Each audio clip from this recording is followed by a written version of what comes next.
갑자기 한국에는 모든 댐이 사라졌습니다. Oh no! 댐은 인류의 역사와 함께 발전해온 구조물입니다. 현존하는 세계에서 가장 오래된 댐은 기원전 2550년경에 이집트 나일강이 지어진 사데엘 카파라 댐입니다. 참고로 한국 최초의 댐은 서기 330년 신라 때 축조된 김제 벽골제였습니다. 그만큼 댐은 인류의 삶과 밀접하게 관련되어 있습니다. 오랫동안 함께온 댐이 한국에서 사라진다면 무슨 일이 일어나는 걸까요? 물이 쏟아진다! 도망쳐! 고구마 머리.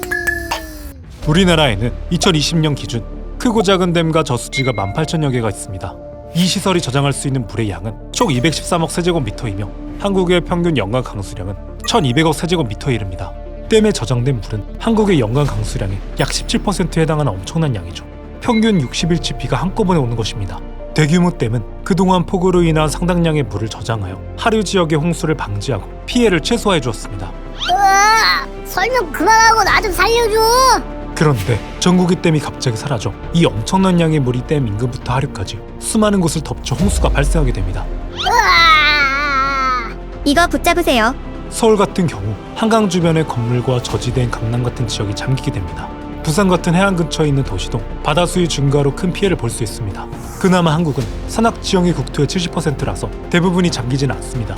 하지만 갑작스러운 홍수로 인해 피하지 못하면 하류의 대도시가 밀집해 있어 수많은 사람이 홍수에 휘말려 위험에 처할 수 있습니다.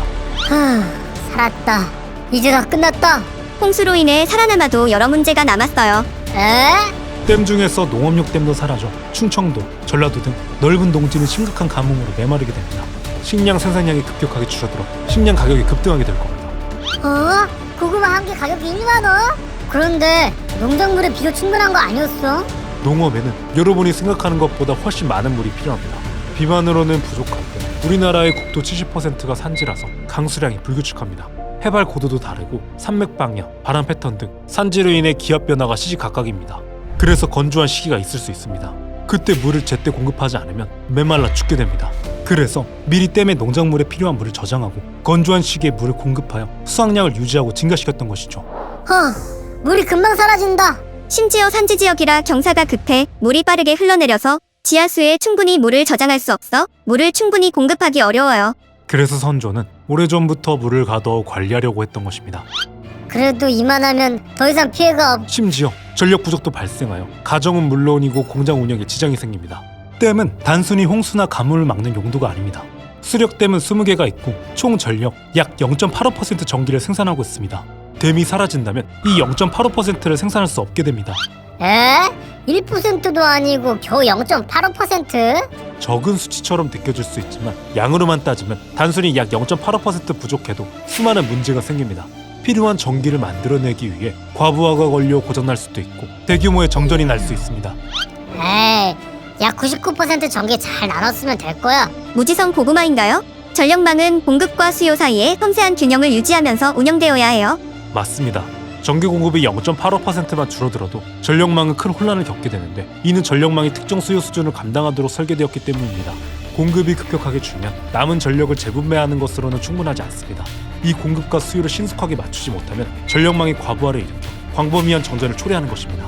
그래서 작은 불균형만으로도 대규모 정전을 일으킬 수 있습니다. 아무것도 안 보여. 정전으로 피해를 본 공장에는 물이 부족해 또 한 번 큰 피해를 입게 됩니다. 공장에는 물이 사용됩니다. 많은 공장은 생산 과정에서 발생하는 열을 제거하기 위해 물을 사용합니다. 깨끗한 물은 냉각 시스템의 효율을 높이죠. 그뿐만 아니라 원료 세척, 반응 용매, 냉각, 운반 등에도 물이 꼭 필요합니다. 댐이 사라져 공장은 생산 과정에 필요한 물을 확보하지 못하게 되어 생산량 감소, 가동 중단, 심지어 폐업까지 초래할 수 있습니다. 특히 반도체, 자동차, 화학 등 물을 많이 사용하는 산업은 댐 의존도가 높아 더욱 큰 타격을 입게 됩니다. 그래서 물 부족은 경제 전반에 걸쳐 심각한 영향을 끼치게 될 겁니다. 물은 국가의 경제 발전과 경쟁력 강화에 필수이기에 물 관리가 매우 중요한 것입니다. 댐이 사라지는 이유만으로도 이렇게 안 좋아지는 세상에서 우리는 이리저리 깨끗한 물을 찾아 돌아다니고 물을 확보하기 위해 싸움이 날 수도 있습니다. 이런 곳에서 생존하실 수 있으신가요? 우와, 너무 끔찍한 세상이야. 하지만 진짜로 댐이 사라지는 건 아니니까. 지금도 가장 우려되는 점은 홍수, 가뭄 등 이상기후가 더 빈번히 높은 강도로 발생하고 있다는 것이에요. 유엔 식량 농업 기구는 한국은 물 스트레스가 85.52%로 심한 나라로 되어 있습니다. 물 부족 국가와는 다른 개념으로 사용 가능한 수자원 대비 물 소요 비율이 높은 국가를 말합니다. 국토 면적이 좁고 인구 밀도가 높으며 강우량이 여름에 집중돼 이용 가능한 수자원이 부족하기 때문입니다. 이런 특성마저 기후위기로 인해 더욱 심각해지고 있습니다.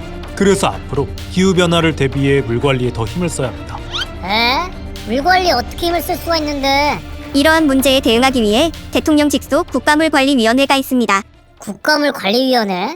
국가물관리위원회는 국무총리와 민간위원이 공동으로 위원장을 맡고 물 관련 다양한 분야의 전문가들이 함께 모여 물 관리의 중요한 사항을 심의하고 의결합니다. 또한 한강, 낙동강, 금강, 영산강, 섬진강 이렇게 4개의 유역 물관리위원회와 긴밀히 협력하며 국가와 지역 차원에서 물 관리의 방향성을 설정하고 물 이용과 관련된 갈등 및 분쟁을 조정하기도 합니다. 더불어 지역 주민의 의견을 수렴하여 물관리 정책에 반영하는 등의 활동을 통해 지속가능한 물관리 체계를 구축하고 있습니다. 그런데 물 관리는 단순히 정부나 특정 기관의 역할만이 아니에요. 가정에서 물 절약을 실천하거나 지역사회의 물 관리 프로젝트에 참여하는 것부터 시작해 정책 제안에 이르기까지 모든 연령대의 국민이 물 관리에 기여할 수 있어요. 오, 국가물관리위원회 활동에 관심을 가지고 물관리에 참여하는 것은 우리 모두의 삶의 질을 높이고 지속가능한 미래를 위한 중요한 발걸음입니다. 지금 이 순간에도 국가물관리위원회는 지속가능한 물관리를 위해 노력하고 있습니다. 우리 모두가 이러한 노력에 동참함으로써 물 부족과 이상기후의 문제에 효과적으로 대응하고 다음 세대를 위한 건강한 환경을 남길 수 있습니다. 모든 연령대가 참여하는 물 관리의 중요성을 기억하고 오늘부터 작은 실천을 시작해 보아요. 오케이. 오늘부터 바로 물 전력을 위해 안 씻는다. 그건 그냥 더러운 거잖아요. 헤헤.